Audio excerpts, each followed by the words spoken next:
Thank you for joining me. This video is about Jupiter in terms of your career. So if it's actually connected to your 10th house or 10th lord, there is a video that I've just introduction video, that things that you can look at to actually find out about your career. And then maybe you want to watch this afterwards. It just explains the things that I look for in terms of whether or not you're going to do a job or a career or something like that. So Jupiter is basically rules the 9th and the 12th house of natural zodiac, which natural zodiac always starts from Aries. So 9th house will be to do with your luck from previous life and wealth and happiness. It'd be to do with it's to do with publishing, to do with travel, wisdom, knowledge, all those kind of things are all 9th house stuff to do with Jupiter. And then the 12th house will be faraway lands and spirituality. So Jupiter is obviously also rules money. And we know that wherever Jupiter sits, it kind of expands that sign, or expands that planet, whatever planet is sitting with. So Jupiter will be ruling all types of clergymen, priests, popes, anything, any kind of gurus as such, any person to do with religion and religious teachings as well. And he also rules the judicial system, justice, judges, lawyers, barristers. It will be like a policymaker, governmental jobs, political jobs, lecturers, professors, generals of the army. It rules kind of top-ranking people in the services as well. As I said, publishers of knowledge, any sort of information like that, knowledgeable information rather than just, so it's like the wisdom, because it's to do with culture. 9th house is culture, classics, things like that. Rules astrologers, advisors, bankers, merchant bankers, economics, consultants, ministers of justice, rules children. So it rules children's like psychology, psychotherapy, pediatrics, also gynecology, counselors, consultants, all those philanthropists, charitable organizations, charitable jobs, senates, all those kind of things.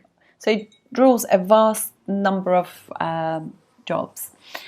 And so you want to sort of see where Jupiter is, if it's ruling your 10th house, or is with your 10th house ruler, or if your 10th house ruler is sitting in one of Jupiter's signs, things like that. So you want to watch all of those things to actually get a flavour of the jobs, really. So when Jupiter is sitting with the sun, obviously this person will be like in government, will probably have really, particularly if one of them is in really good condition, they will be like a really excellent sort of judge, or somebody in the service, to do with litigation, things like that. But really high up jobs in the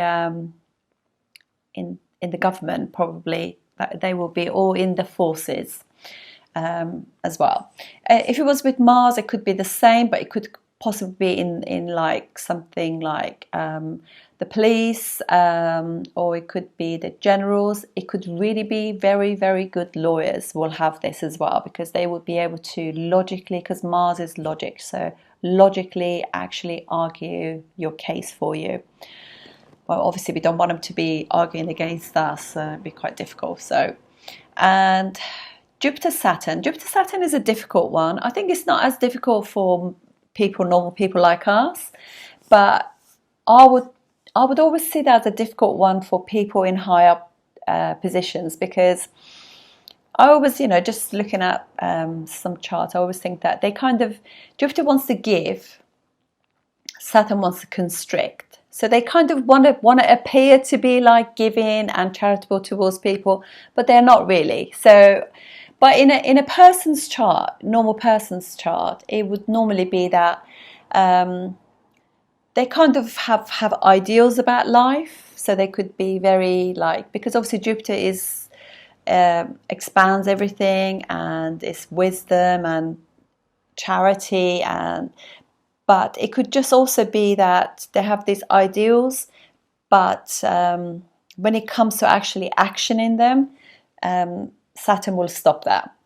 So they always kind of like have the ideas, but delivering them will be difficult. So this is one of those avashtas that's a bit difficult, because they're kind of neutral towards each other, so they don't really but wherever Saturn sits, there is a lack there. So it's almost like they have kind of an agenda as well. It really depends on the sign. I think that in signs and certain nakshatras, for particularly very powerful people, it's quite difficult, particularly in Aries, because it's very single-minded. In Bharani as well, I found that to be like quite a difficult one, because it's a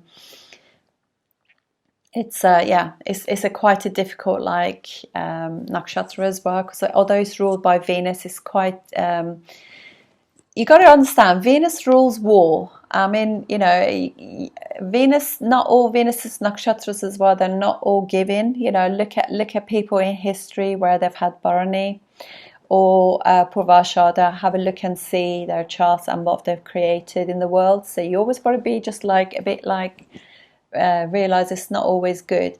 In a normal person's, it could also be that they are kind of working for a governmental job, possibly, working for their local council, something like that. But yeah, it would definitely give you like a good career as well. So it's not all it can be that they are kind of looking. It's very important to actually realize that at the end of the day, Saturn is very much about people, so looking after people, and Venus and Jupiter could be banking, finance, economics,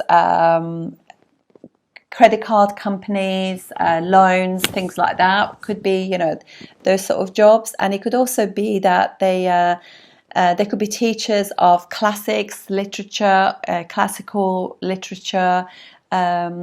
Classical civilization, archaeology, that kind of, or they could publish books to do with that, or be lecturers in all types of literature, those kind of historical papers, historical teaching, Venus being the teacher, and also it could be travel industry as well with Venus, because Venus also rules travel. So that could be that as well. It could be quite exotic places to go as well, in a sense, because of that too. So it could be quite romantic places to travel, beautiful places.